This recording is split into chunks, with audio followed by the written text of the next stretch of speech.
부동산과 금융자산의 적정한 그 비율, 그 맞추는 노력을 50, 60대에 해야 되거든요. 그다음에 퇴직하고도 30년, 40년 그 돈이 되는 일이든 사회공헌 활동이든 취미 활동이든 뭔가 소일거리를 준비하는 거.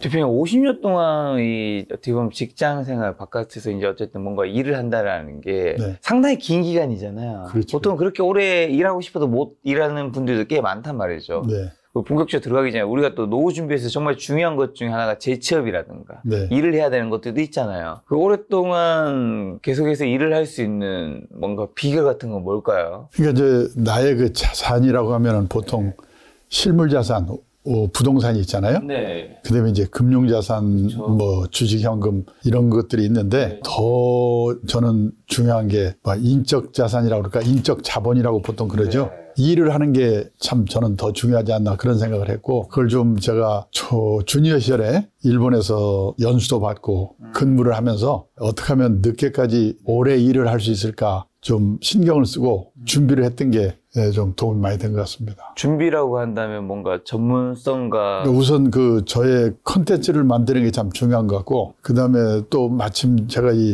원래는 자산운용사의 대표를 하면서 자산운용업이 성공하려면 어떻게 하면 되는가 이런 걸 많이 생각해 봤는데, 운용만 잘해서 되는 게 아니고 투자자들이 단기 시황에 쫓겨서 사다 팔았다 이렇게 반복하면 안 되는구나. 투자자들이 장기 투자, 분산 투자 원칙을 지키도록 설득하는 게 중요하구나. 이런 생각을 하면서 제가 이제 그 투자 교육이라는 걸 시작을 했는데, 그게 또 하다 보니까 베이비부머 세대들이 은퇴가 시작이 되면서 노후 설계 교육에 대해서 또 질문을 받으니까 공부를 해야 되잖아요. 그래서 노후 설계를 하게 된 거죠. 근데 마침 이 노후 설계 이것이 요즘에 이제 화두가 돼 있잖아요. 그렇죠. 100세 시대를 맞아서. 그러니까 뭐냐면 남과 차별화해서 뭔가 자기 나름대로 콘텐츠를 가져야 되는데, 그것도 그때그때 그 타이밍이랄까요.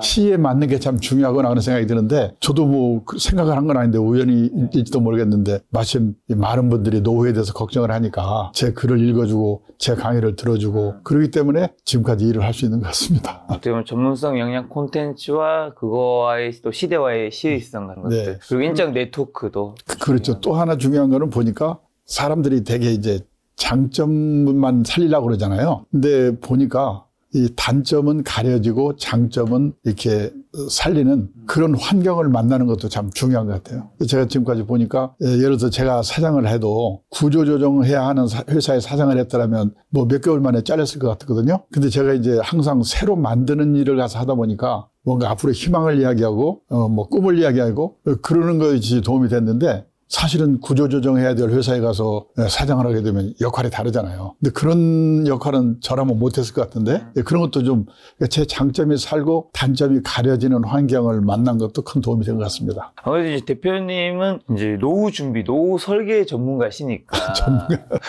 그 분야에서 이제 많은 공부를 하시고 또 관련된 이제 연령대신 분도 많이 만나실 텐데, 네. 50대 중반에 3분의 2가 예상치 못한 퇴직을 당한다고 하더라고요. 그때가 되면 이제 대표님 보셨던 그분들은 대부분 좀 어떤 기분이 들고, 그분들은 가장 걱정하는 게 뭔가요? 뭐 통계마다 다른데, 제가 이제 잡코리아 취업 컨설팅 업체 잡코리아가 발표한 자료를 보니까 우리나라 40세 이상 직장인이 체감하는 평균 퇴직 연령이 51.8세라고 하더라고요.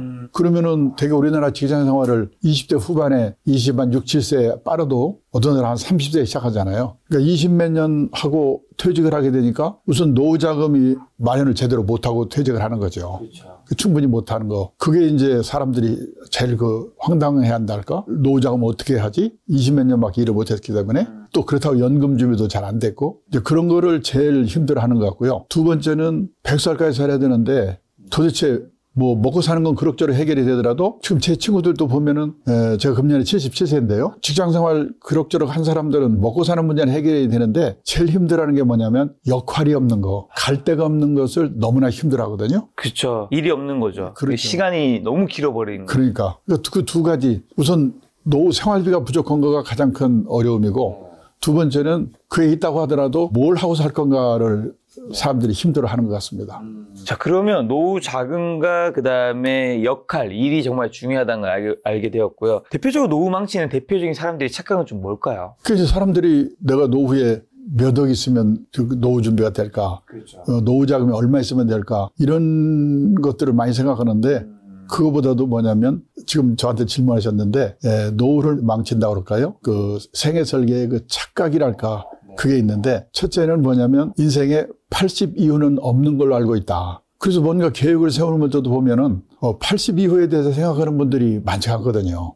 근데 아시지만 요즘 재수 없으면 120세까지 산다고 그러니까 그 긴 인생을 뭐하고 살 건가 뭐 먹고 살 건가 그게 문제고요. 두 번째는 저도 요즘 가끔 느끼는 게 뭐냐면 우리가 언젠가는 세상을 떠나는데 그 죽음이라고 하는 것이 어느 날 갑자기 조용히 오는 걸로 알고 있다. 참 그러면 얼마나 좋겠습니까? 안 그렇죠. 많은 분들이 짧게는 2, 3년 길게는 10년 정도를 앓으면서 돈 문제, 외로움 이런 걸로 고생하다 가거든요. 그다음에 세 번째는 뭐냐면 저는 세 번째가 어떻게 보면 큰 문제라고 생각하는데 많은 사람들이 자식이 자신의 노후라고 생각하고 있는 돈 다 퍼부어놓고 노년에 아주 힘들게 사는 분들이 많거든요. 그 잔혈이스라고 하죠. 그래서 이 세 가지 착각에 빠지게 되면 몇 억의 노후 자금이 있어봤자 아무 의미가 없구나 그런 생각을 합니다. 자, 그런데 요즘에는 파이어 쪽 꿈꾸는 젊은 직장인분들 되게 많잖아요. 노후 설계 전문가이신 대표님 보셨을 때 좀 어떤 생각이 드세요? 참 직장 생활도 힘들고 그 경제적으로도 많은 분들이 어려우니까 어떻게 보면 빨리 경제적으로 자립해가지고 그렇죠. 일찍 회사를 관두고 좀 신나게 놀아볼까 그렇게 생각하는 분들이 많은 것 같습니다. 그래서 이제 경제적 자립 플러스 조기 은퇴를 파이어족이라고 하잖아요. 근데 저는 그렇게 하는 건 자기들 자신의 인생관이니까 그걸 얼마든지 좋은데 문제는 파이어족에 대한 의미를 좀 제대로 이해하는 게 중요하지 않을까 생각이 드는 게 뭐냐면 이 파이어족이 1990년대 미국에서 이제 생겼는데요. 그래가지고 2008년 그 금융위기 때 아주 급속히 확대가 됐거든요. 그러니까 뭐냐면 젊은 사람들이 열심히 일을 해서 저축 있잖아요. 그거를 거의 극도로 절약을 해가지고 어떤 사람은 뭐 60, 70%, 77, 80%를 저축을 하는 거예요. 그래서 모아놓은 노후 자금을 가지고 퇴사를 하고 그리고 또 살 때도 극도로 전략을 하고 살면서 자기가 하고 싶은 일을 하자. 소설을 쓰든지 글을 미술을 그리든지 무슨 자기 살자. 그런 사람들이 그게 파이어족의 진정한 의미인데 많은 분들이 그냥 힘드니까 어떻게 재테크를 해가지고 돈을 벌어서 돈 좀 마련해서 좀 편히 살자 이렇게 생각하는 분들이 많은 것 같은데 첫째 재테크를 해서 얼마 그 시간에는 돈을 벌었더라도 그 후에 그게 20년 30년 40년 유지가 될 수 있다는 보장이 없거든요. 그래서 퇴직했다가 도중에 돈이 없어져가지고 다시 취직하려고 그러니까 취직도 안 되고 그래서 어려움 당하는 사람들이 많고 또 그게 돈 문제는 해결이 됐다고 하더라도 한 40, 50대에서 자기 친구들이 회사나 이런 데서 그 중견 간부가 돼가지고 뭔가 보람있게 일하는 걸 보면은 이거 아니구나 공허해지는 사람들을 많이 보거든요. 그래서 저는 뭐냐면 극도로 전략을 해가지고 돈 모아서 전략하는 생활을 하면서 자기가 하고 싶은 일을 미리 다 생각해보고 어떤 사람은 섬을 사서 개발한다든지 그다음에 무슨 사회공헌 활동한다든지 그러니까 그 돈 문제와 일의 문제를 제대로 준비를 하고 퇴직을 해도 해야 되지 않을까 그런 생각을 합니다. 자, 그러면 연령대별로 노후 준비 방법은 좀 어떻게 되는 건가요? 노후 준비는 젊을 때부터 해야 되는 거다 이렇게 얘기를 하면은 아니 지금 내가 무슨 젊은데 노후 준비입니까? 그렇게 얘기를 하는데 왜 그러냐면은요 20, 30대부터 저는 시작해야 된다고 보는데 직장생활 시작한 동시에 그럼 20, 30대 해야 될 일이 뭐냐? 제일 중요한 게 뭐냐면 3층 연금 가입하는 거예요. 3층. 네, 왜냐하면 우리가 선진국 하면 노후 자금을 몇 억 원씩 들고 있는 나라 이렇게 생각하는데 아니고 세상을 떠날 때까지 최소 생활비 정도를 우리식으로 말하면 국민연금하고 퇴직연금하고 개인연금하고 해서 마련하고 하는 게 그게 100세 시대의 노후 준비거든요. 근데 그 연금이라는 거는 뭐 2, 3년 내에 단기간에 되는 게 아니기 때문에 직장생활 시작과 동시에 3층 연금에 가입하는 게 그게 바로 노후 준비예요. 그다음에 또 하나가 중요한 건 뭐냐면 아까 말씀드린 것처럼 100세 시대까지는 저는 평생 100세 시대에는 평생 현역을 해야 된다고 보기 때문에 그 자기 몸값을 높이는 노력, 인적 자본 투자를 젊은 시절에 많이 해야 된다고 보거든요. 그리고 또 하나 중요한 게 뭐냐면 자산 관리에 대해서 예측을 하는 공부가 아니라 원칙에 대한 공부를 이 시간, 20, 30대 해야 되는데, 되게 미국의 경우에 보면 직장인들이 이제 회사에 입사하자마자 퇴직연금에 가입하잖아요. 그리고 대부분이 DC형, 가입자가 그 연금 자산을 운용을 책임지는 DC형 연금에 다 가입을 하거든요. 거기서 투자에 관한 공부를 해요. 그래서 미국에서 펀드 투자하는 사람들에게 펀드 투자 처음 시작한 게 언제예요? 그러면요, 회사 입사해가지고 퇴직연금 자산 운용하면서부터 투자에 관한 공부를 시작했어요. 그렇게 대답하거든요. 그래서 그 공부한 지식을 가지고 다른 자산 운용원에도 활용한 거다. 근데 우리나라 직장인들은 퇴직금에 대해서 주인의식, 관심, 이게 거의 없어요, 지금. 그게 문제예요. 그리고 돈 빌려가지고 이 재테크하고 그러지 않습니까? 그래서 자산 관리에 대한 공부를 하는 게 20, 30대 할 일이고요. 그리고 40대가 되면 이제 건강에 신호가 오기 시작하니까 그 건강 리스크 관리를 시작하면서 많이 느끼고 있어요. 예, 그래도 또 모르기 때문에 중대질병보험 하나 정도는 이 나이에 들어주는 거죠. 무슨 일이 생기더라도. 그리고 또 하나는 40대가 되면 자녀들이 초등학교 이제 고학년 되기 시작하거든요. 거기서 이제 뭐냐, 부부가 공통된 인식과 소신을 가지고 앞으로 자녀의 교육 문제에 대해서 또는 자녀의 결혼 문제에 대해서 내 노후자금과 관련해서 어떻게 그 자녀 리스크 관리를 시작해야 될 건가를 준비를 해야 되는 게 40대 할 일이거든요. 그리고 50대가 되면 이제 퇴직이 시작이 되잖아요. 그러면 50대, 60대 할 일이 뭐냐, 사람마다 어떤 분은 뭐 60대 퇴직하는 분도 있고 50대 초에 퇴직하는 분도 있지만은, 그래서 5, 60대 해야 될 일이 뭐냐면 퇴직을 앞두게 되니까 가계 자산의 구조 조정을 해야 돼요. 우리나라는 가계 부채가 많잖아요. 그 부채 줄이고 퇴직하는 노력을 해야 되고, 또 우리나라는 재산이 부동산에 편중된 자산 구조를 갖고 있기 때문에 부동산과 금융자산의 적정한 그 비율, 그 맞추는 노력을 5, 60대에 해야 되거든요. 그러니까 빚 줄이는 거, 그 다음에 부동산과 금융자산의 비중을 맞추는 거, 이게 이제 가계자산의 구조조정이고, 그 다음에 앞에서도 말씀드렸지만은 퇴직하고도 30년, 40년 그 돈이 되는 일이든 사회공헌 활동이든 취미 활동이든 그걸 겸한 활동이든 뭔가 소일거리를 준비하는 거, 그게 이제 5, 60대 해야 될 일이고, 그다음에 70대가 되면 이제 부부 중에 한 사람이 떠날 가능성이 크거든요. 혼자 사는 노후가 시작이 돼요. 특히 여성분들 70세 이상 혼자 사는 노인의 78%가 여성이거든요. 이 혼자 사는 노후에 대해서 어떻게 앞으로 살아야 될 건가, 그런 준비들을 하는 게 이 연령대별로 준비해야 될 사항이다, 이렇게 봅니다. 70대 이후 싱글 노후가 되시는 분들은 예를 들면 이제 젊은 시절에 40대, 50대 뭐 이럴 때 배우자가 돌아가시면 정말 누구라도 당연히 슬플 거라 생각하잖아요. 또 생계도 문제가 되고 여러 가지 측면에서. 70대 이후가 되면 이제 어쨌든 당연히 똑같이 슬프겠지만 결국엔 언젠가 간다는 걸 조금씩 인지하고 있으니까 그때가 되면 배우자의 그런 사별이 조금은 받아들여지긴 하나요? 그렇죠. 그러니까 이제 그 혼자 되는, 싱글로 살게 되는 이유가 세 가지가 있거든요. 첫째가 뭐냐면 사별이고요. 둘째가 뭐냐면은 그 생애 미혼, 아주 결혼 안 하고 나이 든 분들. 그리고 세 번째가 뭐냐면은 중년 황혼이혼. 예를 들어서 젊을 때 이혼을 하게 되면은 다시 재혼할 가능성이 크지만은 중년 황혼이혼 하게 되면 이제 그냥 살게 될 가능성이 크기 때문에 그거를 계기로 해가지고 혼자 살게 되기 때문에, 문제는 배우자가 사실은 떠나면 그런다고 하더라고요. 남자분들은 같이 살다가 부인이 먼저 떠나면 3년 이내에 돌아가실 확률이 큰데, 여자분들은 배우자가 떠나면 한 달 정도 슬프고 그다음부터는 더 잘 살아간다. 귀찮은 존재가 없어져서 15년 이상 산다, 그렇게 나와 있는데, 이거 그렇게 하여튼 혼자 남아서 살 때 생활비는 어떻게 할 것이며, 그러니까요. 어디에서 살 것이며, 내가 몸이 이제 불편해지면 돌봄이 필요하잖아요. 누구의 돌봄을 받을 것이며, 그 시설은 어떻게 할 것이며, 그 비용은 어떻게 할 것이며, 이런 식의 준비들을 젊은 시절부터 해야 되지만은 이제 70 고무렵부터는 이제 현실로 다가서게 되는 거죠. 자, 이따가 또 싱글의 시대의 노후 어떻게 맞이해야 되는지 좀 제가 여쭤보도록 하고요. 그럼 이제 지금 저성장 결핍의 시대 어떻게 대응해야 하는가 부분에서 선진국 일본에서 노후 파산은 좀 어떤 편인가요? 지금 우리나라도 노후 파산이라는 말이 유행어잖아요. 노후 파산의 의미를 좀 제대로 알 필요가 있는데, 이 법률적인 용어로는 돈을 빌렸는데 갚을 능력이 없어서 법원에 뭐 파산 신청한다고 할 때 그 파산이 있고요. 근데 지금 요즘 우리가 유행하는 노후 파산은 이 돈이, 노후 생활비가 없어서 노후에 비참한 삶을 살고 있는 경우를 노후 파산이라고 하는 신조어거든요. 이게 몇 년 전에 일본에서 이게 신조어가 생겼는데요. 몇 년 전에 일본의 NHK, 우리말로 하면 KBS가 노후 파산 특집이라는 걸 방송을 했어요. 그래서 일본에서 그게 난리가 났거든요.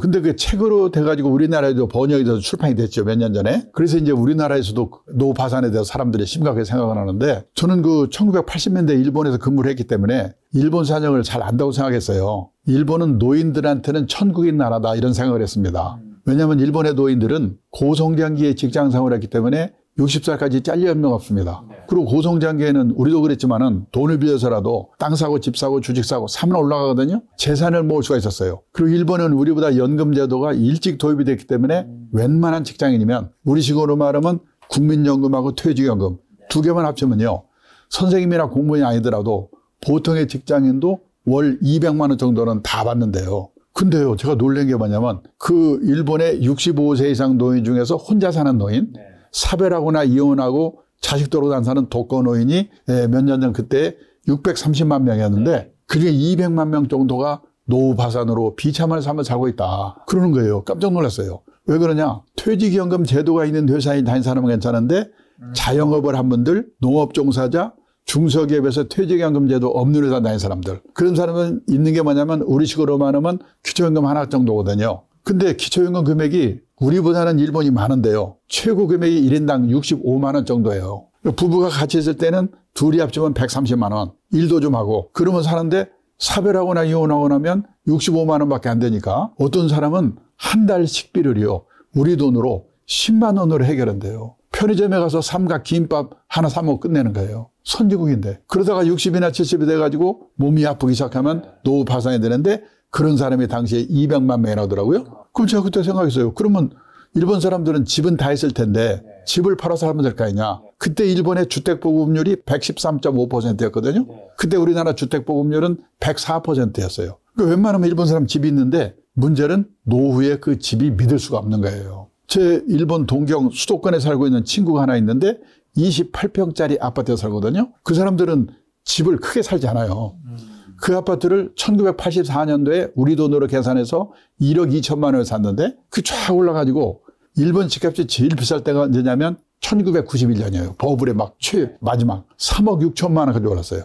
그거 지금 거기 살고 있거든요. 지금도. 제가 한 3개월 전인가 물어봤어요. 지금은 너희 집이 얼마냐 그랬더니요. 우리 돈으로 3천만 원, 4천만 원에 팔릴지 말지래요. 팔아봤자 1년 생활비가 안 되는 거예요. 일본 사람들은 예금을 많이 하거든요. 예금된 돈을 헐어서 쓰는데 문제는 옛날처럼 60이나 70에 세상을 떠나버리면 상관없는데 100살까지 사니까 예금이 바닥이 나고 몸이 아프기 시작하면 노후 파산이 되는데 그런 사람이 당시에 200만 명이라고 하더라고요. 네. 우리나라는 아직은 고령화 초입 단계이기 때문에 이 노후 파산 이 문제를 심각하게 얘기하는데 앞으로 우리도 10년, 20년 지나서 일본 수준으로 초고령 사회가 되면 우리나라도 이 노후 파산 문제가 심각하지 않을까 걱정이 돼요.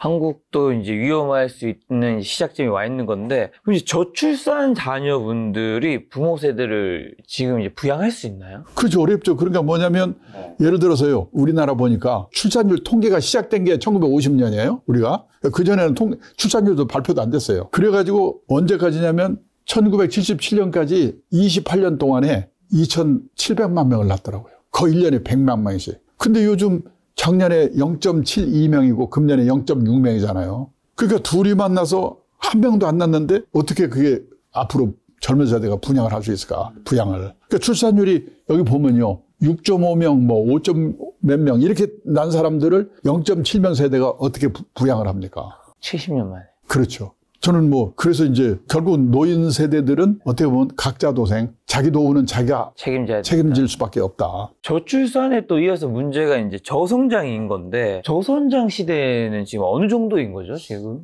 그러니까 이게 이제 저출산 그런 거가 합쳐져서 된 건데요. 뭐냐면 70년대, 80년대, 90년대 초까지만 해도 매년 10%대 두 자릿수 경제학 성장했거든요. 그때는 작년보다 금년이 좋아지고 금년보다 내년이 좋아지고 이런 세월을 우리가 30몇 년, 40년 살았기 때문에 우리 머릿속에는 고성장 마인드, 고성장 체질이 몸에 딱 박혀 있는 거예요. 그래서 어르신분들이 이때를 그리워하시는 거예요. 그렇죠. 근데 몇 년 전부터 4%, 3%, 2%, 재작년에 많이 성장했죠. 작년에 1% 성장, 금년에 또 2% 성장한다는데 우리는 또 국제경제에 영향을 많이 받잖아요. 근데 문제는 경제 성장률이라고 하는 것이 어떻게 결정되는가를 한번 생각할 필요가 있는데 장기적으로 볼 때는 노동인구가 늘어나야 되거든요. 그러니까 결국은 출생률이 높아야 돼요. 그리고 노동 생산성, 결국 일을 열심히 해야 되는데 노동인구 하나만 가지고 보면은요. 아까도 말씀드렸지만 1955년에 60년 이때 평균 출산율이 6.3명이었으니까 제 친구들도 보면 보통이 다 5명, 6명, 뭐 10명 이랬거든요. 그러니까 이 사람들이 노동 현장에 투입되면서 소비의 주체가 되면서 우리나라가 폭발적인 성장을 한 거거든요. 근데 2023년 작년에는 0.72명이었고 금년에 0.6명대로 떨어지니까 이게 결국은 장기적으로 볼 때는 이제 경제 성장률을 크게 낮추는 역할을 하는데 우선요, 결혼 연령이 늦어졌어요. 제가 3년 전에 주례를 서줬는데 신부가 와가지고 뭐라고 하냐면 자기 31살이래요. 딱 여성의 초혼 연령이 31살이거든요. 아, 요즘 31살이군요. 예. 근데 친구들이 자기한테 너 왜 이렇게 빨리 시집 가니? 31살인데. 저희 집사람은 22살에 결혼해서 50살에 할머니 됐거든요. 그러니까 그때 생각하면 얼마나 이게 늦은 겁니까? 그러다 보니까 주요국 중에서 초산 연령이 우리가 제일 높거든요. 아, 우리 제일 높나요? 네. 32.6세. 그래도 낳기만 하면 좋겠는데 미혼 남녀 1000명한테 물어봤거든요.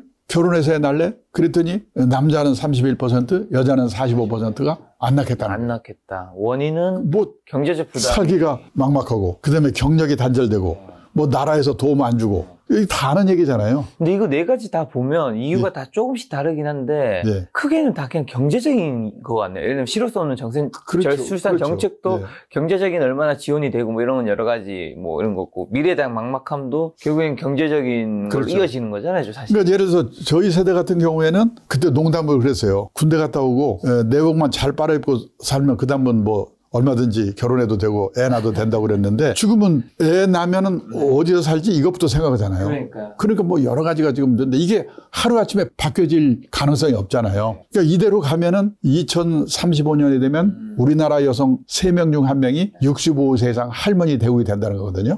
그다음에 2040년이 되면 인구 4명 중 1명이 75세 이상 초고령자가 된다. 근데 문제는요. 인구의 고령화는 우리뿐이 아니고 일본, 유럽 다 똑같은데 우리나라는 이 고령화의 속도가 빛의 속도로 빨리 가는 게 문제라고 하잖아요. 제가 그 강의 때마다 항상 얘기를 하는데 고령화의 속도라는 면에서요. 프랑스에서 155년 동안에 진행된 일이 일본에서 35년 동안에 진행이 됐어요. 빠른 건데. 이게 4배, 5배 속도로. 근데 우리나라는 일본도 저리 가라요. 25년 동안에 진행이 된다는 거거든요. 그러니까 프랑스 같은 나라는 155년 동안에 서서히 적응을 해가면 되는데 우리나라는 25년 동안에 총알같이 적응하지 않으면 살아남을 수 없게 돼 있다. 와, 2035년 되면 여성 3명 중 1명이 65세 이상. 할머니 되고요.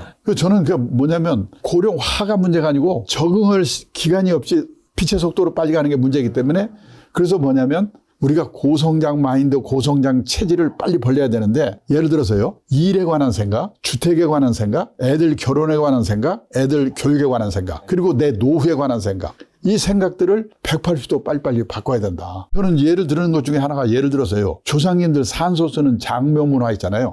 제가 그거 요즘 생각해 보는데 제가 1988년 올림픽 하던 해 동경에서 근무를 하다가 아버지가 돌아가셔서 벼락같이 와가지고 산소 자료를 구하는데요. 없어요. 그때 벽제를 갔더니 북향에 절벽 같은 데밖에 없어요. 그래서 아는 분 통해서 천안에 이제 모셨거든요. 그때 우리나라의 화장률, 매장하고 화장 있잖아요. 화장률이 되게 낮았잖아요. 화장률이 15%였어요. 근데 일본은 100% 화장했거든요. 저는 그때 무슨 걱정을 했냐면 이러다가 우리나라는 삼천리강산이 무덤으로 덮이겠구나. 근데 그로부터 10년 후 SK그룹에 최정현 회장 돌아가시면서 화장을 했어요. 그분이 화장 캠페인 한 분이거든요. 영향을 줬나? 화장률이 20%가 됐어요. 4년 전인가 LG그룹의 구원모 회장님 돌아가시면서 수목장을 했거든요. 지금 우리나라의 화장률이 몇 %냐면요. 4년 전에 88%, 작년에 92%.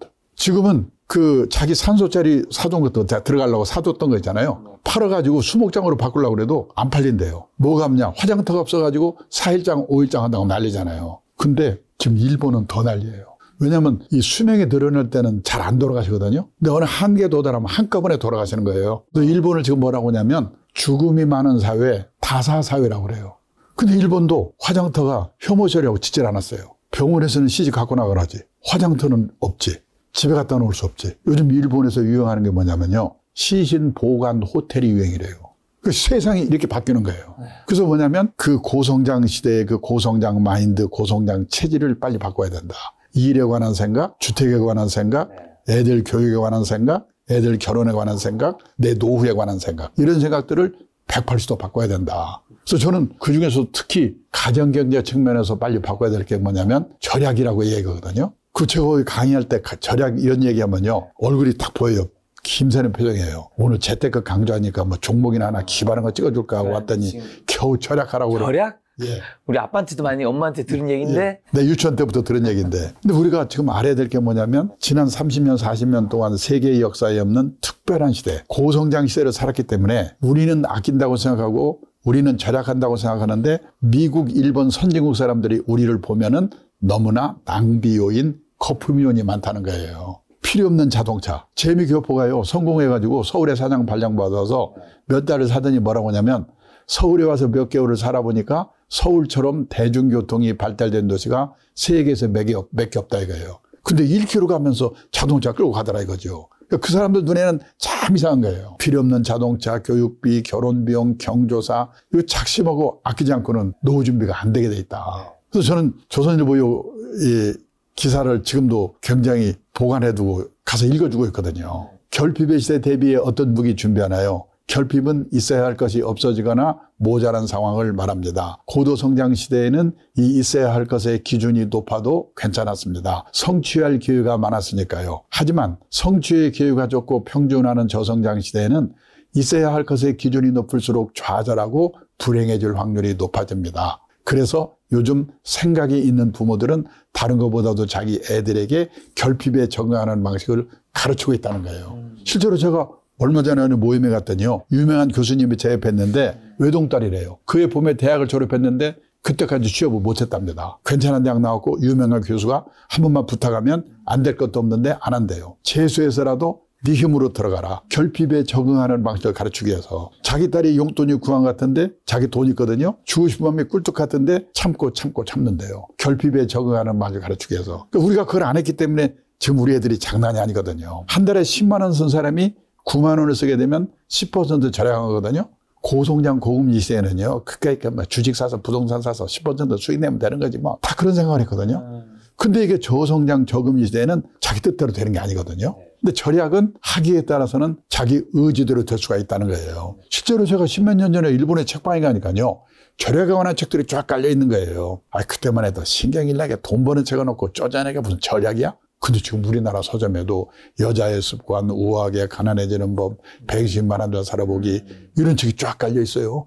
선진국이 걸어간 길을 우리도 지금 따라가고 있거든요. 가면 갈수록 절약의 중요성이 높아질 거예요. 절약이 중요한 것은 우리가 더 이상 고성장의 시대에 살고 있는 게 아니기 때문에. 그렇죠. 그래서 이제 선진국에서 부모들이 애들에게 근검 절약을 교육을 시키는 이유가 우리보다 빨리 경험했기 때문에 그런 게 아닐까 그런 생각을 합니다.